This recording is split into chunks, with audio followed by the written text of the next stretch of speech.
lees ons uit die Ou Testament, 1 Samuel hoofstuk 5, vanaf vers 1, oor die ark van God. Die Filistyne het die ark van God gevat en dit van Ebenezer af na Asdod toe gebring. Ja, die Filistyne het die ark van God gevat. Hulle het dit na die tempel van Dagon toe gebring en langs Dagon neergesit. Toe die Asdodiete die volgende môre opstaan, het Dagon voorop geval op die grond gelê, voor die ark van die Here. Hulle het vir Dagon opgetel en op sy plek teruggesit. Die volgende môre het hulle vroeg opgestaan. En Dagon het weer vooroor geval op die grond gelê voor die ark van die Here. Die kop van Dagon en sy 2 hande het afgebreek, op die drempel gelê, net sy lyf het oorgebly. Daarom trap die priesters van Dagon en almal wat in Dagon se tempel ingaan, tot vandag toe nie op die drempel van die Dagons tempel in Asdod nie. Die Here het die Asdodiete swaar gekastei. Hy het Asdod in sy gebied in beroering gebring en hulle met pesswere getref. Die mense van Asdod sien dat dit so gaan, sê hulle, die ark van God van Israel mag nie by ons bly nie, want sy hand lê swaar op ons en ons God Dagon. Hulle het boodskappers gestuur en al die regeerders van die Filistyne en Asdod bymekaar gemaak en gevra, wat moet ons maak met die ark van God van Israel? Ons lees dan verder hoofstuk 6. Die ark word teruggestuur. Toe die ark van die Here 7 maande in die Filistynse gebied was, het die Filistyne hulle priesters en waarsêers ontbied en gevra, wat moet ons met die ark van die Here doen? Sê vir ons, hoe kan ons dit na sy eie plek toe terugstuur? En hulle het geantwoord, as julle die ark van die Here van Israel terugstuur, moet julle dit nie sommer so terugstuur nie. Julle moet dit teruggee met 'n behoorlike geskenk daarbey. Dan sal julle gesond word en weet waarom sy hand so swaar op julle gebly het. Die Filistyne vra hulle toe, watter geskenk moet ons daarmee saamstuur? En hulle antwoord, goue afbeeldings van 5 pesswere en 5 muise, volgens die getal van die Filistynse regeerders, want die plaag was een en dieselfde vir almal, ook vir die regeerders.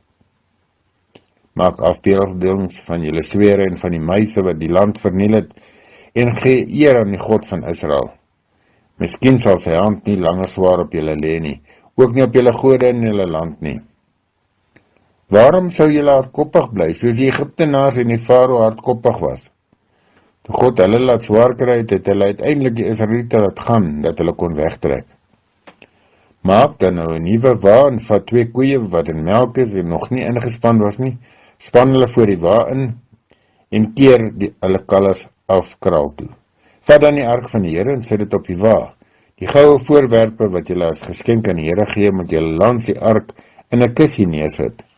Los aan die wa dat hy loop. En let op, as dit met die pad langs na die gebied in Bet-Semes toe gaan, dan het die Here ons hierdie groot kwaad aangedoen.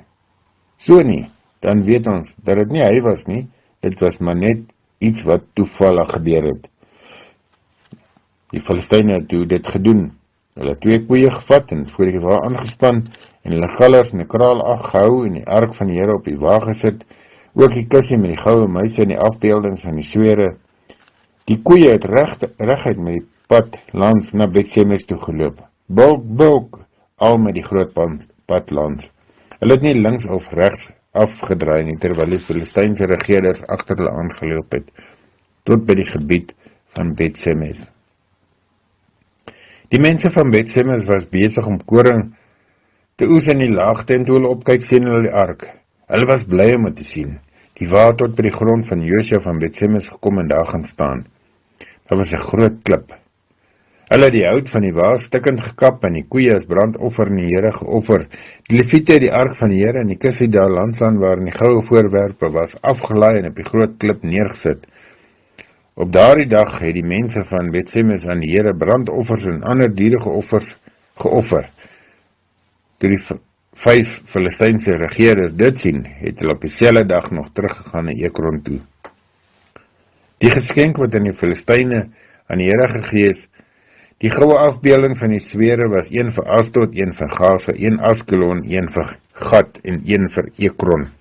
Die goue afbeelding van die muise was vir die versterkte en onversterkte stede van die 5 Filistynse regerings. Die groot klip waarop hulle die ark van die Here neergesit het, staan tot vandag toe as getuienis op die grond van Josua van Bet-Semes. Maar die Here het die inwoners van Bet-Semes getref omdat hulle die ark bekyk het. Hy het 70 man onder hulle laat sterf. Toe het hulle gerou, omdat die Here hulle so swaar getref het. Daarna het die mense van Bet-Semes gevra, wie kan bestaan in die teenwoordigheid van die Here, hierdie heilige God? Na wie toe kan hy gaan van ons af?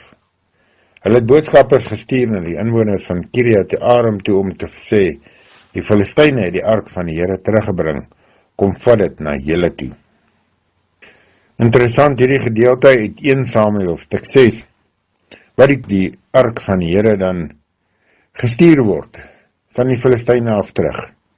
Maar ook hier by Bet-Semes, as hierdie mense dan die ark aflaai, dan kry hulle Leviete. Maar 70 van hulle mense word gedood deur die Here, omdat hulle gekyk het na die ark. En ons weet goed dat daar voorskrifte en bepalings is rondom die heiligheid en wie die ark mag hanteer en bekyk.